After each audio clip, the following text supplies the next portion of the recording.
साथियों, जय भीम, जय भारत। जैसे कि आपको पता है कि उज्जैन जिले के माकड़ोन में बीते दिनों एक घटना घटित हुई जिसमें दलित समाज और हमारे पाटीदार समाज के बीच में विवाद हुआ।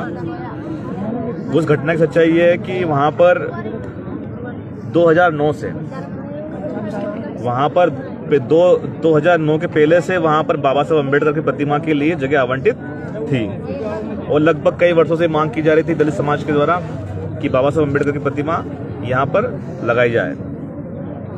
और जब 22 जनवरी आई तो वहाँ पर जो राम मंदिर का जो प्राण प्रतिष्ठा का माहौल था, जो समारोह था, उसके लिए झंडा लगाने की बात थी, है ना? ये थी बात, ये थी बात थी ना? तो वहाँ पर झंडे लगाने की बात थी, झंडा लगा दिया गया। फिर कहा कि हम 22 तारीख को सब चीज़ें यहाँ से हटा लेंगे। फिर इसके बाद में लगभग 24 तारीख की रात को वहाँ पर प्रतिमा असंवैधानिक तरीके से लगाई गई। तो ये जो घटना घटित हुई पूरा एक षड्यंत्र है और दलित समाज और पिछड़ा समाज को आपस में लड़ाने की एक साजिश है। यहाँ पर उज्जैन में कलेक्ट्रेट के ऑफिस के सामने जो पीड़ित परिवार है, जो उस घटना में शामिल भी नहीं थे, उन लोगों को भी पुलिस द्वारा उठाया गया है और प्रताड़ित किया गया है, जिसके अंदर बच्चों से लगाकर तो बूढ़ों तक को पुलिस ने उठाया है। और जो उस घटना में शामिल नहीं थे उनको भी वहाँ पर राउंड अप किया गया है। मैं जो उस घटना की जो पूरी सच्चाई है, जो हमारे वहाँ की जो बहनें आई हैं, वो बहनें पूरी सच्चाई बताएंगी। पहले से वो उस जगह की लड़ाई चल रही थी, उस जगह की पहले से लड़ाई चल रही थी। इनने राम जी के झंडे के आड़ में मूर्ति स्थापना की गई, तो मूर्ति स्थापना की कोई अनुमति इनने हमारे शासन से अनुमति नहीं ली और उनने मूर्ति रात में बिना बताए किसी को रात में मूर्ति की स्थापना कर दी। सुबह होते हुए बच्चों ने, बूढ़ों ने, सबने देखा। किसी ने बोला क्यों लगाई, बोले हम तो लगाएंगे यहीं पे।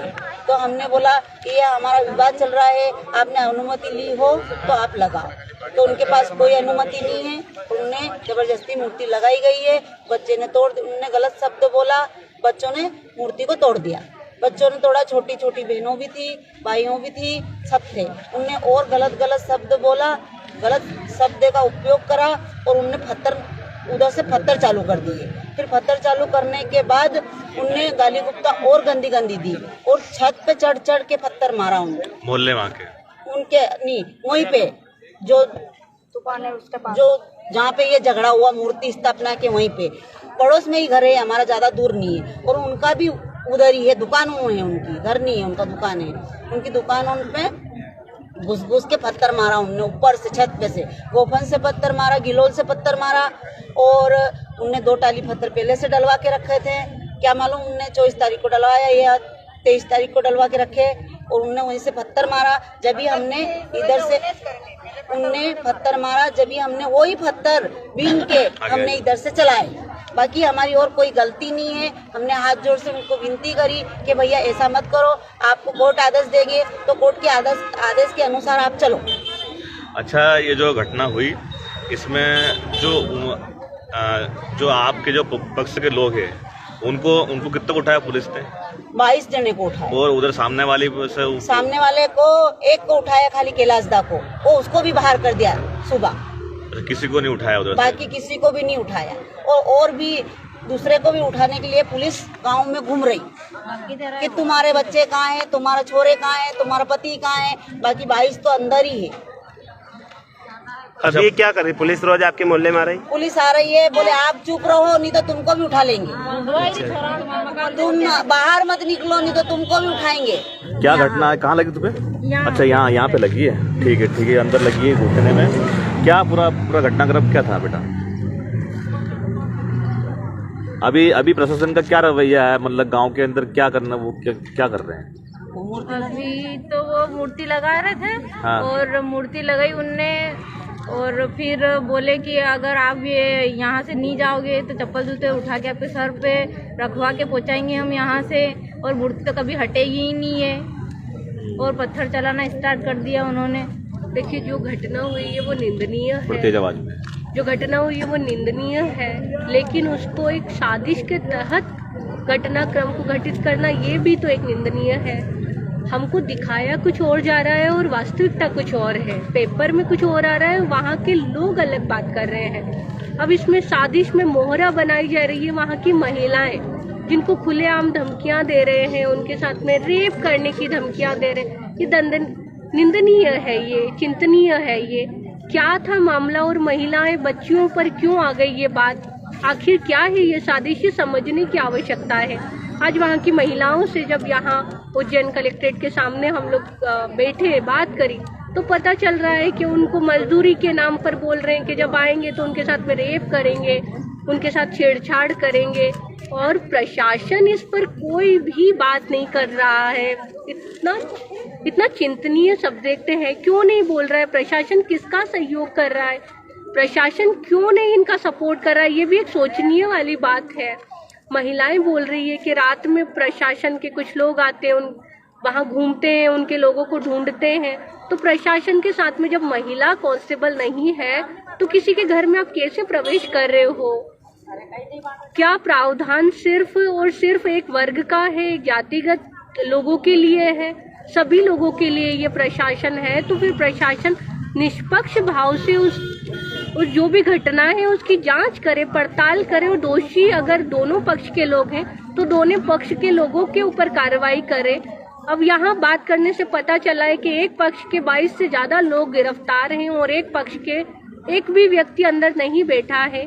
तो अब बताइए कि घटना ऐसे ही घटित नहीं हुई है, उसे भड़काया गया था, और जब भड़क गए लोग उन्हें आज भी यही बोला जा रहा है, उनकी महिलाओं को गाली दी जा रही है, उनकी बच्चियों के साथ में कुछ मतलब रेप करने की आप धमकियां दे रहे हैं। तो कोई भी परिवार का युवा है, पुरुष है, वो चुप नहीं बैठेगा। हर घर की महिला ही वहाँ की ताकत होती है, वहाँ की हिम्मत होती है, वहाँ का मान सम्मान होती है। आज मान सम्मान की बात अगर महिला पे है तो ये स्वाभाविक सी बात है कि वहाँ का युवा आक्रोशित होगा। उसे आक्रोशित ना करे, इसके लिए प्रशासन निष्पक्ष रूप से उसकी जांच करे और दोनों पक्षों के जो भी आरोपी हैं उनके ऊपर कानूनी कार्रवाई करे और इस घटना को बढ़ने से रोके। बस यही निवेदन करना चाहूंगी मैं आपके माध्यम से। अभी मैंने पीड़ित परिवार से जाना और पूरी घटना को जाना, उसमें निर्दोष लोगों को बिठाया गया और नाम पूछ कर बिठाया जा रहा है। मेरा प्रशासन से भी कहना है कि ये सरकार आती जाती रहती है, आप मेन मुद्दे पे आइएगा। आखिर इसका विवाद का कारण क्या, ये ऐसी स्थिति क्यों निर्मित हुई? अगर वो मूर्ति नहीं लगाते तो ऐसी स्थिति निर्मित नहीं होती। चुपके मूर्ति लगाना महापुरुषों की और फिर उसके आड़ में राजनीति करना कहीं कहीं राजनीतिक मंशा है। मैं प्रशासन से मांग करता हूँ कि जो वीडियो में दिखाई दे रहे हैं, हमारे तो इन्होंने वीडियो डिलीट करवा दिए लोगों से, प्रशासन ने, और कैमरे तो पहले से उन्होंने जलवा दिया, निकलवा दिए। लेकिन आप जो हमारी जो महिलाएं बता रही है कि हमें मजदूरी के नाम से टार्चर किया और बोला है कि तुम्हारे को हम 1000 रुपए साड़ी पहनाते। अब ये दलित समाज जान चुका है, इतना पावरफुल हो चुका है कि मर्सिडीज गाड़ियों में घूम रहे हैं, इनोवा में घूम रहे हैं। अब गलतफहमी निकाल दे कि इनकी महिला हमारे यहाँ मजदूरी करते, हम साड़ी पहने। हम खून पसीना से काम करने वाले लोग हैं, मेहनत करने वाले लोग हैं, इसलिए हम मजदूरी करने जाते हैं, है ना। लेकिन याद रहे कि आने वाला समय हमारा है और आप हमारी इस छोटी समाज है, इसका मतलब ये नहीं कि हमारी महिलाओं को, बहनों को अपमानित करोगे।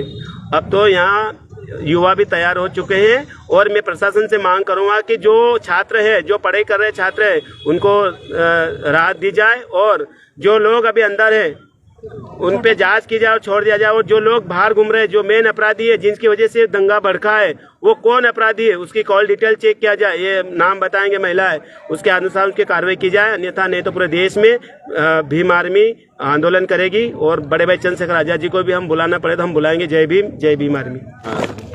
जो हमारी मांग है प्रशासन से कि जो पढ़ने वाले बच्चे हैं उनको राहत दी जाए। गांव के मोहल्ले में जो पुलिस के साथ में जो आरोपी पक्ष के जो लोग आ रहे हैं, वो लगातार डरा रहे, धमका रहे हैं, उनको अरेस्ट किया जाए।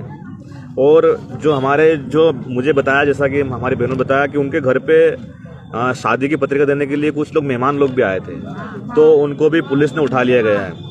तो उनको भी बंदूक से कोने कोने से मारा उनको, और बंदूक से कोने बंदूकों से मारा है उसको पिछले हिस्से से। तो ये काफ़ी दर्दनाक रवैया है और महिलाओं को असली शब्द बोले जा रहे हैं लगातार। अभी भी मोहल्ले में आके पुलिस के साथ में डराया धमकाया जा रहा है।